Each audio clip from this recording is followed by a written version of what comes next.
Supreme Court overturns the federal ban on sports gambling. Now states can go ahead and do what they wish in all 50 states. New Jersey, which was forcing this ruling or trying to force this ruling, now apparently in 2 weeks will be ready to take your sports bets in New Jersey. Monmouth Park, we're assuming it'll happen in various racetracks. I don't know where else. Maybe just stores will pop up in the same way that you need to go to a state-sponsored place to buy beer and alcohol in Canada. Maybe something like that will happen in New Jersey. Imagine all the casinos on the Strip in Atlantic City. MetLife Stadium? Now that would be what we want to get to the heart of here, is how will it happen with teams that play in the 4 major North American sports? Will it happen in the home of the Devils in Newark, New Jersey? Will you be able to do that? Okay. Now the Nets play in Brooklyn now. We'll see what other states do. There is a dispute as to what's the final score in this, right? Was it 7-2 or 6-3? Like apparently Stephen Breyer split his vote. I don't know how you can do that. But you said Ruth Bader Ginsburg wrote the dissenting opinion? That's what I saw, So she is no longer invited to our fantasy league. I guess she's not into it. Sadly, she's out. And her team name that we were going to give her, Notorious RBG, that's out. Has to go to somebody else. Has to go to somebody else's league. Somebody else. What does this mean? What does this mean for you? And if you are somebody that's been laying something on the side illegally, are you now just going to go the legal route? I honestly have no idea what this means. As an NFL employee, I am not allowed to step a toe into a sports book and bet on team sports. So I have been out of this business for quite some time. Because the last thing I'm going to do is go home to my wife and say, guess what? Everything that we've got going on right now, it's gone because I just wanted to turn $50 into $75 over the New York Knicks. So I've been out of this business for quite some time. The statements from 2 of the biggest sports leagues in the country regarding today's gambling ruling. First, the NBA. Adam Silver said, quote, "Today's decision by the Supreme Court opens the door for states to pass laws legalizing sports betting. We remain in favor of a federal framework that would provide a uniform approach to sports gambling in states that choose to permit it, but we remain active in ongoing discussions with state legislatures. Regardless of the particulars of any sports betting law, the integrity of our game remains our highest priority." Okay, and what does the NFL have to say? And the National Football League from Ian Rappaport, "The NFL's long-standing and unwavering commitment to protecting the integrity of our game remains absolute. Congress has been long recognized the potential harms passed by sports betting to the integrity of sporting contests and the public confidence in these events. Given that history, we intend to call on Congress again, this time to enact a core regulatory framework for legalized sports betting.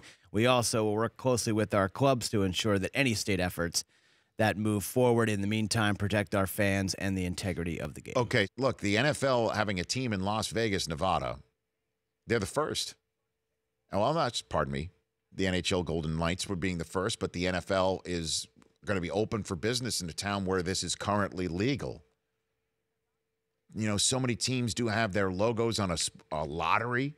Like you can scratch off and win. A lot of these guys are partners in FanDuel and DraftKings. So there's already been a toe in the water. But then, the NBA has come out and said they want to just like take 1% of the gate, and again, Brent Musburger, who we reached out to, I believe he's going to be on tomorrow's show. Okay. He laughed at that, saying that that's never going to happen. Yeah.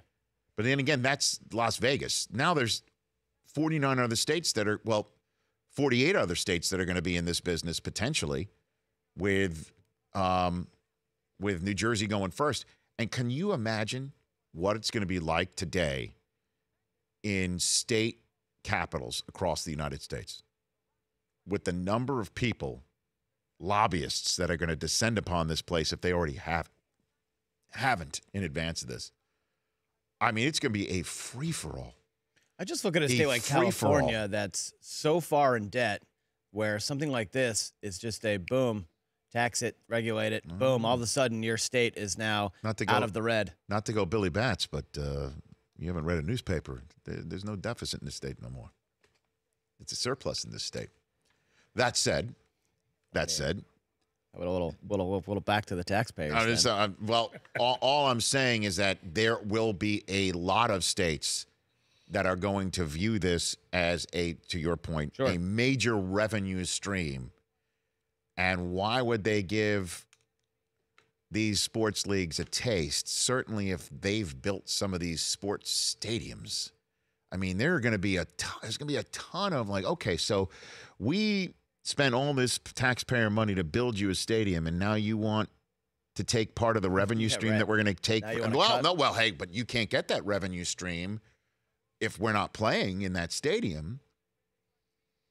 The arguments and recrimination and lobbying that is going to happen, which is why I guess these sports leagues are going to say, federal government, you figure this thing out. As opposed to, well, one state has this, one state has that, one state has this, one state has that.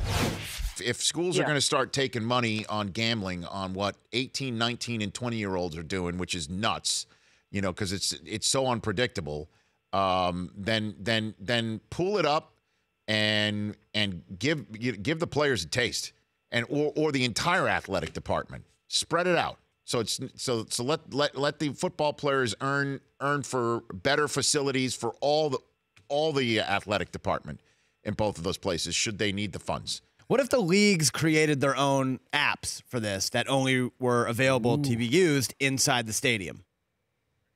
That's another way to possibly. And then what? And then the states don't get a cut of it? No, they'll have to work an agreement with each individual state. Look, if Bob Kraft and these other owners are already partners with DraftKings and FanDuel, yes, this is just the next logical step. Which is what? Just flat out gambling on over under and all that stuff. Having kiosks. I just mean having kiosks in the stadiums. Like again, watching a sporting event in a sports book. Like I used to do. Is it an event right itself? It is, because games are over, but the cheering never stops. Right. So you want to turn a sports stadium into that? Like, for instance, yes. all of these, like the Monday night games that you see on Van Pelt's show, Bad Beats, in the highlight form, Bad Beats, or some of these games where they try to have the Stanford band on the field play, ball gets thrown opposite field just for an absolute desperate attempt to matriculate the ball in the proper direction. Ball's loose, return for a touchdown, and the over gets beat. Yep. Like to have that in the stadium?